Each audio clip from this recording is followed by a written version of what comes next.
గురువు దేవునితో సమానమా? గురువు దేవునితో సమానం కాదు. గురువు దేవుని కంటే ఎంతో ఎంతో గొప్పవాడు. కేవలం దేవుడు నమ్మకంతో ముడిపడ్డవాడు. మన శ్రీ గురువు కనుల ముందు కనిపించే మహనీయుడు.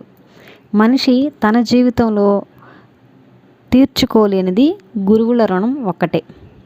అందువల్లనే మాతృదేవోభవ పితృదేవోభవ అన్న తర్వాత ఆచార్య దేవోభవ అని చెప్పి గురువు స్థానాన్ని తెలియజేశారు మన పూర్వీకులు.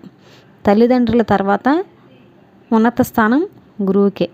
కాబట్టి గురువు దేవుని కంటే కూడా గొప్పవాడు అని చెప్తారు. హిందీలో కూడా మహాకవి కబీర్ దాసు ఒక పద్యం చెప్పున్నారు దీని గురించి. గురు గోవిందోము కడే కాకే లాగే పై బలిహారి గురు ఆపనే గోయిందియో బతాయ్. అంటే గురువు దేవుడి కంటే గొప్పవాడు